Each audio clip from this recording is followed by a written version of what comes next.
It's Toby from Heavyweight MMA, back again with Cam Rowston, the battle giraffe, the calf slicer, the soon-to-be contender man. How are you? I'm good, thanks.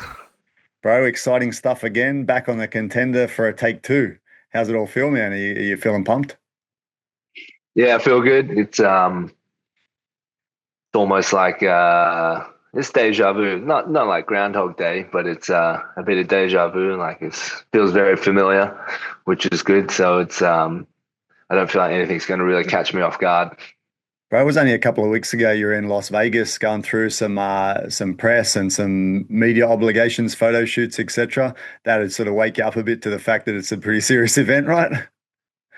Yeah, that was about how far out was I? About 9 weeks, 8 weeks from the fight when they got me and Bo over there, one of my teammates, Waka. But we had a good time. Went and saw the Apex, had a look at the cage, had to like look at the warm up area again, and it's just get like a good flood of emotions coming back and kind of familiarize yourself again. So it's not like you get there on fight night and you're like, fuck, this place, yeah. So it's good to go over there and just kind of make it all real again. Any flashbacks to Torres Finney hanging on for dear life? Nah, no flashbacks, but I did have uh I did have some good yarns with some of the staff that were there that took care of us last time, which was pretty cool. They remembered me, which was nice. Awesome, man. So the upcoming fight, bro, crucial fight for you in your career, obviously against Jon Kunnerman on Dana White's Contender Series, August 19th, man. It's a big one. What do you think of him, man, as an opponent? I think he's a bit of a wild man. Like he comes out super hot from the fights that I've watched. He's 10, 10 fights, I think 9 finishes or 10 finishes, all within the first or the second round.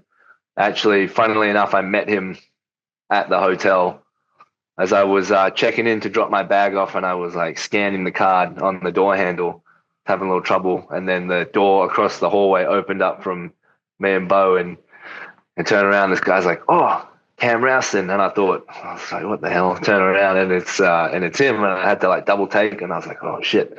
And I shook his hand. And I was like, "Oh, Jon Kunnerman." He was very respectful. We were just kind of like shook hands, and then yeah, he went back inside of his room, and I was like, "Oh yeah, he's a good sized middleweight. Good.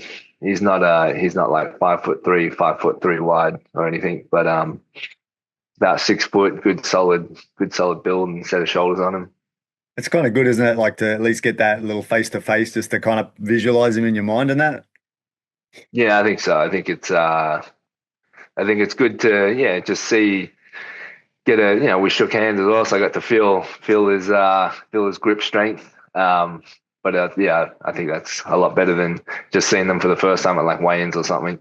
Yeah, bro. And he's like you said, undefeated, known for submission and arm triangle chokes and stuff like that. Like you said, he's a wild man, man. He comes out swinging. But um, when I watch these guys, man, I watch a bit of pad work with him and that, and it looks almost random. You know what I mean? When you see guys like I know like the guys at CKB or a few different people around, you see the technical side of it more than a lot of other gyms, right? And he just seems very elementary in the striking training anyway, from what I saw. Yeah. Yeah, I think it's he knows his strengths. His coaches kind of know his strengths, and they just I don't know how much thought his coaches really put into the striking element for him. I know his coach. I know he's training at Denver with Trevor Whitman, not just there, but a few other gyms as well around Colorado. So I'm sure Trevor will come up with something probably a bit more realistic for him for this fight camp. Yeah, I didn't realize Trevor Whitman's obviously going to help if he's a big part of the camp because he's got pretty big fish in there to coach, right? So depends how much time he actually gets with him or how much attention he gets, right?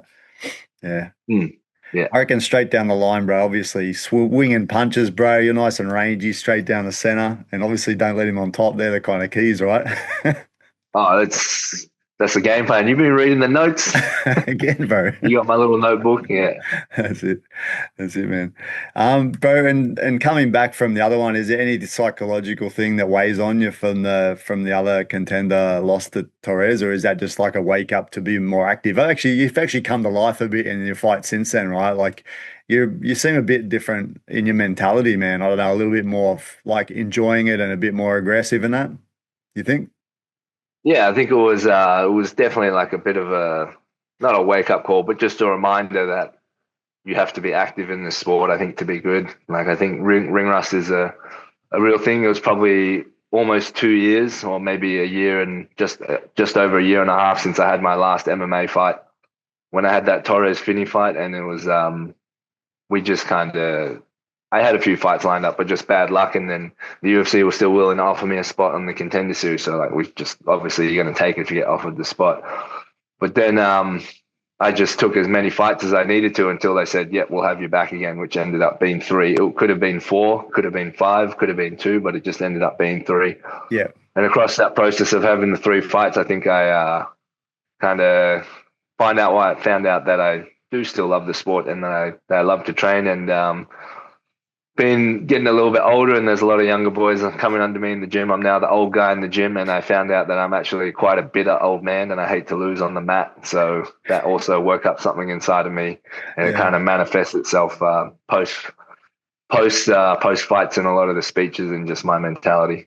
Yeah, you can see it in the speeches and you can see it in your submission attempts too, bro. You're going for some tricky submissions, not just your standard submissions, calf slicer, etc., bro. What spurs that on? Just that that's what you're doing in the gym and you're just transferring it to the cage, or you want to get a nice little highlight reel? Oh, that's just what comes out of me. I think I've in the scrambles and the good positions and stuff. I just go for it. If it's there, I'm just going to try and take it, and I'm pretty confident in my ability to get back up off my back. So if I fuck it up or if I fail, I know I can get back up. Yeah, I see a guy like Torres. I'm not Torres. What's his name? Kunnerman, and he's like kind of that standard wrestler and that. So it'll be kind of cool to see exchanges if you guys do go to the ground. It'll be interesting to see your sort of creative jiu-jitsu versus pressure, simple sort of top game guy. Yeah. Yeah, it's going to be a good clash of styles. I think this is going to be one of the more exciting fights that they'll have on the episode, or possibly even the season for this season. And the timing again, bro, you're fighting around the same time as the other lads from CKB going over to Shanghai again. It's a shame you're not fighting over in Shanghai. That would have been cool.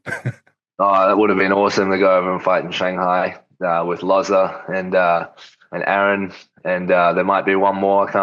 I'm not going to say anything. I'll let them break the news, but there'll be one more who's not on road to UFC, like an official UFC fight. So that would have been awesome to go over and do that with them. But they're basically like we're all basically in fight camp together. I think I'm like 4 or 5 days ahead of them, Yeah. which is nothing really. So we did our conditioning workout together yesterday. We ran the hills. We're doing our spiders and all that together. So we're all suffering together, which is nice, and it's good to kind of like build each other up. Yeah, sick, bro. That's good. That's good, man. I just booked my tickets yesterday to go over to Shanghai, so I'm stoked. I just got to work out how to get into the real UFC over there as well. That's the issue. I'm good for contender. I got to work. I'm from road to UFC, then I got to work out how to get into the big show. Yeah, it's not easy to get tickets, man. Anyway, Oh, damn. and bro, so like I said, second shot at Contender Series. What are you doing on the mindset, bro? Like, how do you prepare this time around, man? Obviously, you're being more confident. That is there has to be a bit of a make or break sort of feeling in this fight, right? Like you got to know the importance of the fight. Yeah, Yeah, yeah, it's definitely. I do feel like it's there's more on the line with this shot on Contender Series than there is in the last one. Obviously, you take each one as seriously as possible, but just try to have fun with it. Like, fuck, 8 weeks is a long time to be 8, 9 weeks is a long time to be maxing out your body 6, 7 days a week. And I just found that the Torres Finney camp that I had, I don't want to say that I took it too seriously. I took it seriously, but it was just like if I didn't do everything I had on my schedule at the exact same time that I had it, if I was a minute late or 2 minutes too late, or if I didn't have 31 grams of protein instead of 29 grams of protein, I found myself miserable. But now I'm just trying to have yeah, more fun with it, be more relaxed. Not saying that I'm turning up to training late or anything, but I am just having a bit more banter on the mat, not being so serious.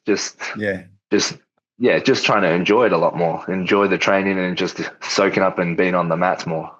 It's good that you like, I mean, it's good that you have that intensity underneath it, or anyway that you want to make everything perfect because that's what leads you guys to be in the top of your game, right? Like that obsession.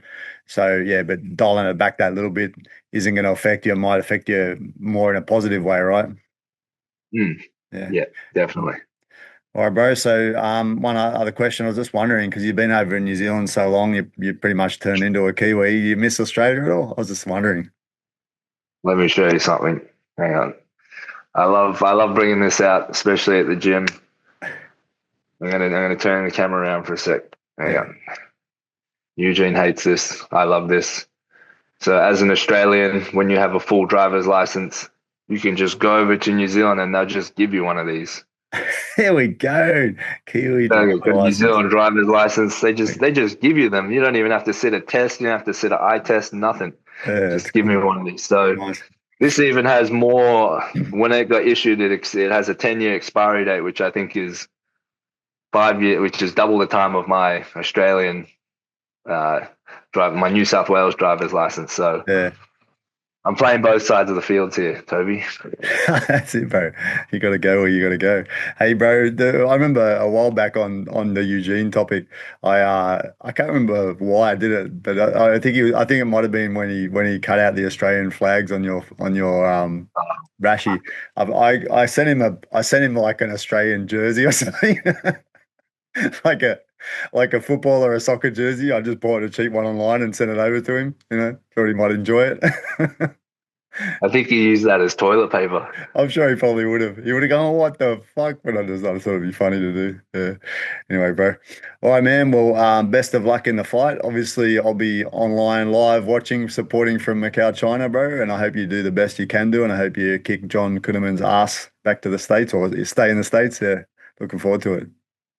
Thanks, Toby. Appreciate it. Cool, bro. All right, man. Thanks.